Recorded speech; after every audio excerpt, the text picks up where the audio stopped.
Brothers and sisters, thank you for that beautiful music. Frères et sœurs, merci pour cette belle musique.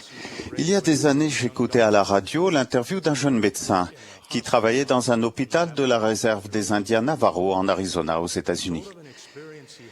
Un soir, quand un vieil Amérindien aux longs cheveux tressés était entré dans la salle des urgences, le jeune médecin avait pris son calepin et avait demandé « Que puis-je faire pour vous ?» Le vieil homme avait regardé droit devant et n'avait rien dit. Le médecin, légèrement agacé, avait réessayé. « Je ne peux rien faire pour vous si vous ne me parlez pas. Dites-moi pourquoi vous êtes venu à l'hôpital. » Le vieil homme l'avait regardé et avait dit « Vous savez danser ?» Alors que le jeune médecin méditait sur l'étrange question, l'idée lui était venue que ce patient était peut-être un guérisseur qui s'efforçait de soigner les malades par le chant et la danse, et non par la prescription de médicaments. « Non, avait dit le médecin, je ne sais pas danser. »« Et vous, vous savez ?» Le vieil homme avait acquiescé de la tête. Alors le médecin lui avait demandé « Pourriez-vous m'apprendre à danser ?» La réponse du vieil homme me fait beaucoup réfléchir depuis de nombreuses années.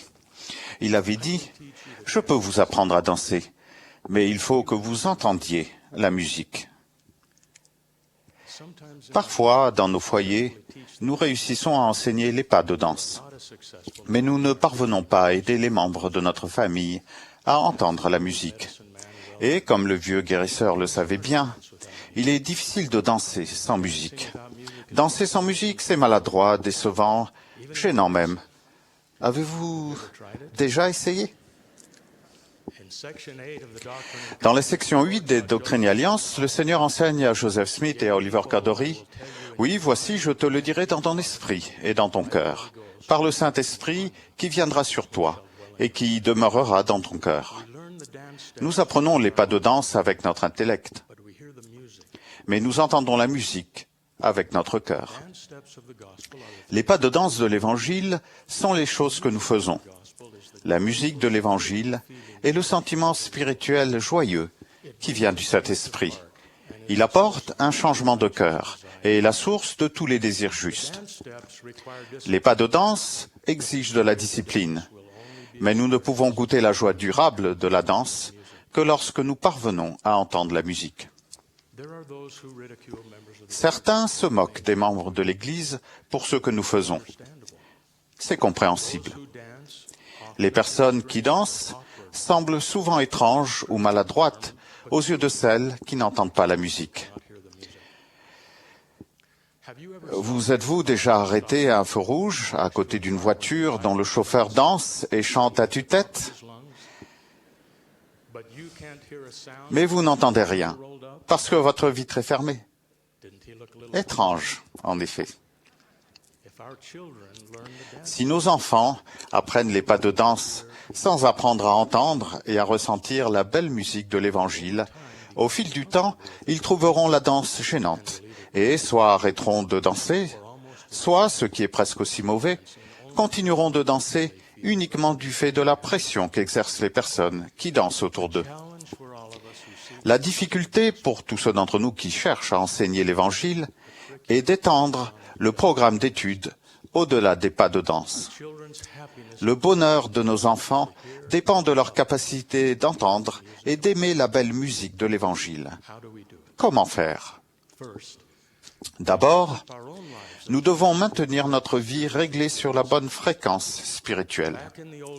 Autrefois, avant l'ère du numérique, nous trouvions notre station de radio préférée en tournant délicatement le bouton jusqu'à ce que l'alignement sur la fréquence de notre station soit parfait. En approchant du chiffre, nous n'entendions que des parasites. Mais quand l'alignement était enfin parfait, nous entendions clairement notre musique préférée. Dans la vie, nous devons nous aligner sur la bonne fréquence afin d'entendre la musique de l'Esprit. Lorsque nous recevons le don du Saint-Esprit après le baptême, nous sommes remplis de la musique céleste qui accompagne la conversion. Notre cœur est changé et nous n'avons plus de disposition à faire le mal, mais à faire continuellement le bien. Mais l'Esprit ne supporte pas la méchanceté, l'orgueil ou l'envie. Si nous perdons cette influence délicate, les riches accords de l'Évangile peuvent devenir vite dissonants et peuvent finir par être réduits au silence. Alma pose cette question poignante. Si vous avez ressenti le désir de chanter le cantique de l'amour rédempteur, je vous le demande, pouvez-vous le ressentir maintenant? Parents, si notre vie détonne avec la musique de l'Évangile, nous devons l'accorder. Comme le président Monson nous l'a enseigné en octobre dernier, nous devons considérer le chemin par où nous passons. Nous savons comment faire.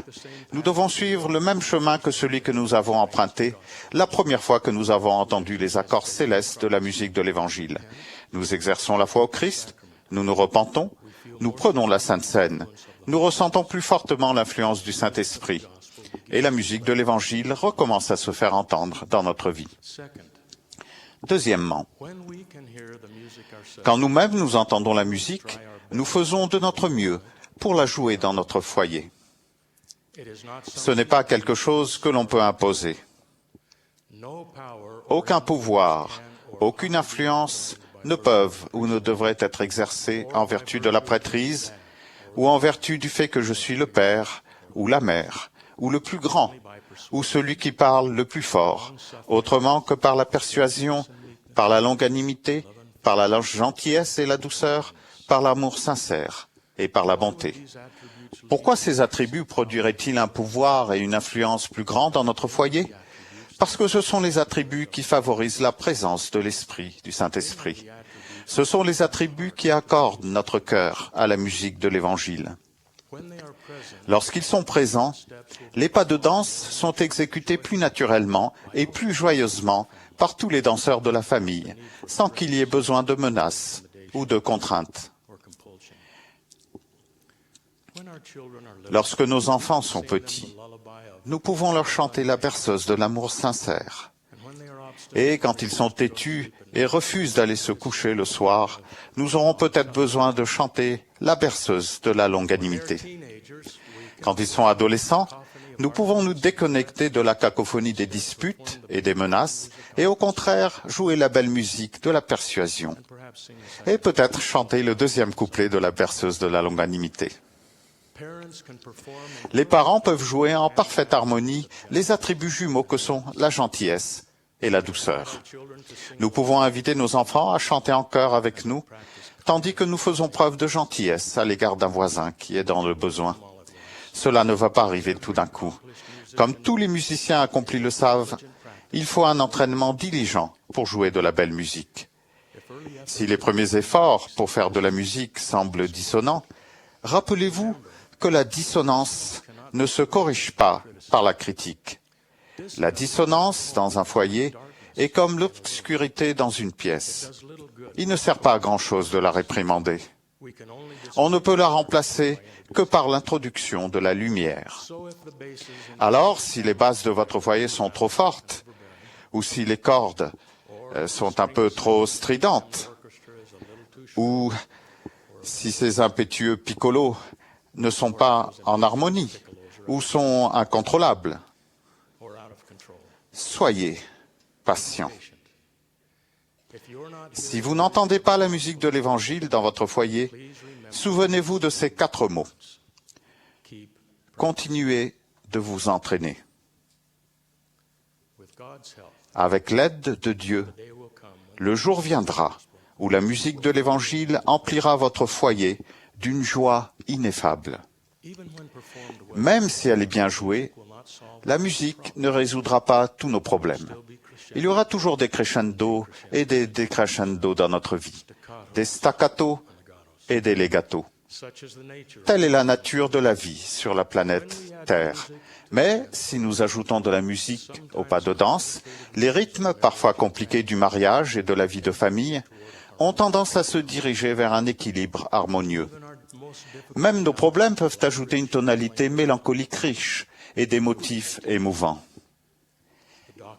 La doctrine de la prêtrise commencera à se distiller sur notre âme comme la rosée des cieux. Le Saint-Esprit sera notre compagnon constant et notre sceptre, une allusion claire au pouvoir et à l'influence, sera un sceptre immuable de justice et de vérité. Et notre domination sera une domination éternelle. Et sans moyen de contrainte, elle affluera vers nous pour toujours et à jamais. Puisse-t-il en être ainsi dans la vie de chacun de nous et dans chacun de nos foyers. C'est là ma prière. Au nom de Jésus-Christ. Amen.